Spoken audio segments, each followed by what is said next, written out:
ಮಾನವ ಸಂಬಂಧಗಳು ಹಾಗೂ ಮೆದುಳಿನ ಬಗ್ಗೆ ಸಂಶೋಧನೆ ನಡೆಸುವ ವಿಶ್ವದ ಪ್ರಮುಖ ಪ್ರಾಧಿಕಾರಗಳು ಲೈಂಗಿಕತೆಯ ಪ್ರಾಮುಖ್ಯತೆ ಬಗ್ಗೆ ಕೆಲವು ಅಂಶಗಳನ್ನು ಹೇಳಿವೆ. ಅದೇನೆಂದರೆ ದೀರ್ಘಾವಧಿಯ ಭಾವನಾತ್ಮಕ ಬಾಂಧವ್ಯಕ್ಕೆ ಅಂದರೆ ಎಮೋಷನಲ್ ಅಟ್ಯಾಚ್ಮೆಂಟ್ ಹಾಗೂ ನಗುವಿಗಾಗಿ ದಂಪತಿಗಳು ನಿಯಮಿತವಾಗಿ ಸಂಭೋಗಿಸಬೇಕು. ಏಕೆಂದರೆ ಲೈಂಗಿಕತೆಯು ಆಕ್ಸಿಟೋಸಿನ್ ಎಂಬ ಹಾರ್ಮೋನ್ ಅನ್ನು ಉತ್ಪಾದಿಸುತ್ತದೆ. ಇದೊಂದು ಬಾಂಡಿಂಗ್ ಹಾರ್ಮೋನ್, ಅಂದರೆ ಬಾಂಧವ್ಯವನ್ನು ಗಟ್ಟಿಗೊಳಿಸುವ ಹಾರ್ಮೋನ್. ಲೈಂಗಿಕತೆಯು ಪ್ರಣಯದ ಒಂದು ಭಾಗ. ಯಾವಾಗ ಸಂಗಾತಿಯೊಂದಿಗೆ ಲೈಂಗಿಕತೆ ಇರುವುದಿಲ್ಲವೋ ಪ್ರಣಯವೂ ಕೂಡ ಅವರ ಮಧ್ಯೆ ಇಲ್ಲದಾಗುತ್ತಾ ಹೋಗುತ್ತದೆ. ಲೈಂಗಿಕತೆ ರಹಿತ ದಂಪತಿಗಳು ನನ್ನಲ್ಲಿ ಹಲವಾರು ಮಂದಿ ಹೇಳಿಕೊಳ್ಳುತ್ತಾರೆ, ನಾವಿಬ್ಬರೂ ಒಟ್ಟಿಗೆ ಒಂದು ರೊಮ್ಯಾಂಟಿಕ್ ಸಿನಿಮಾ ನೋಡುವುದಕ್ಕೂ ಇರಿಸುಮುರುಸು ಉಂಟಾಗುತ್ತದೆ ಎಂದು. ಏಕೆಂದರೆ ಇವರ ಮಧ್ಯೆ ಹಂಚಿಕೊಳ್ಳಲಾಗದ ಆ ಚುಂಬನ, ತಬ್ಬಿಕೊಳ್ಳುವ ದೃಶ್ಯ, ದೈಹಿಕ ಅನ್ಯೋನ್ಯತೆ ನೋಡಲು ಮನಸ್ಸಿನೊಳಗೆ ಹಿಂಸೆ. ದಂಪತಿಗಳು ಲೈಂಗಿಕ ಸಂಬಂಧ ಹೊಂದದೇ ಇದ್ದಾಗ ಅವರು ಹಾಸಿಗೆಯಲ್ಲಿ ವಿರುದ್ಧ ದಿಕ್ಕಿನಲ್ಲಿ ಮಲಗಲು ಪ್ರಾರಂಭಿಸುತ್ತಾರೆ.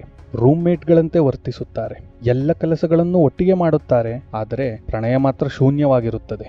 ಆದ್ದರಿಂದ ನೀವುಗಳು ಕೂಡ ಯೋಚಿಸಿ, ನೀವು ನಿಮ್ಮ ಸಂಗಾತಿಯೊಂದಿಗೆ ಪ್ರೇಮಿಯೇ ಅಥವಾ ಕೇವಲ ರೂಮ್ಮೇಟ್ ಆಗಿ ಉಳಿದಿದ್ದೀರಾ ಎಂದು.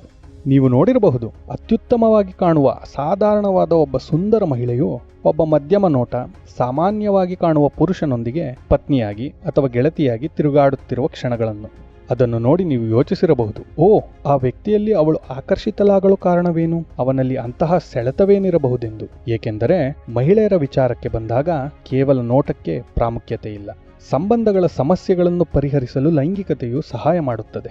ನಿಮಗೇ ಗೊತ್ತಿರುವ ಹಾಗೆ ಪ್ರಣಯವಿರುವ ಸಂಬಂಧಗಳಲ್ಲಿ ದಂಪತಿಗಳು ಜಗಳವಾಡಿದಾಗ ಅವರು ಚುಂಬನಗಳಿಂದ, ಅಪ್ಪಿಕೊಳ್ಳುವಿಕೆಯಿಂದ ಬೇಗ ಸರಿ ಹೊಂದುತ್ತಾರೆ ಹಾಗೂ ಲೈಂಗಿಕತೆಯಿಂದ ಆ ಅನ್ಯೋನ್ಯತೆಯನ್ನು ಮತ್ತಷ್ಟು ಗಟ್ಟಿಗೊಳಿಸುತ್ತಾರೆ. ಆದರೆ ಲೈಂಗಿಕತೆಯಿಂದ ದೂರವಾದ ಸಂಬಂಧಗಳು ದೀರ್ಘಾವಧಿಯ ಅಸಮಾಧಾನಕ್ಕೆ ಬದಲಾಗುತ್ತವೆ. ಲೈಂಗಿಕ ಸಂಪರ್ಕ ಕಡಿತವಾಗಿರುವುದರಿಂದ ಹತ್ತಿರ ಬರಲು ಅವರಿಗೆ ಯಾವುದೇ ಮಾರ್ಗಗಳಿರುವುದಿಲ್ಲ. ಹಾಗಾಗಿ ನಿಮ್ಮ ಸಂಗಾತಿಯೊಂದಿಗಿನ ಸಂಬಂಧದಲ್ಲಿ ನೀವು ಕೂಡ ಆರೋಗ್ಯಕರ ಬಂಧನವನ್ನು ಹೊಂದುವುದರೊಂದಿಗೆ ಆ ಆನಂದವನ್ನು ಆನಂದಿಸಲು ಪ್ರಯತ್ನಿಸಬಹುದು. ಉತ್ತಮ ಲೈಂಗಿಕತೆಯು ಉತ್ತಮ ಸಂಬಂಧಕ್ಕೆ ಕಾರಣವಾಗುತ್ತದೆ.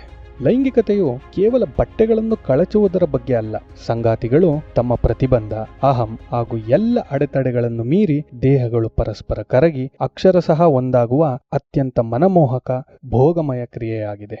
ಉತ್ತಮ ಲೈಂಗಿಕತೆಯು ನಿಮ್ಮ ಸಂಬಂಧದ ಏರಿಳಿತಗಳಿಂದ ರಕ್ಷಿಸುವ ವಿಮೆ ಇದ್ದ ಹಾಗೆ.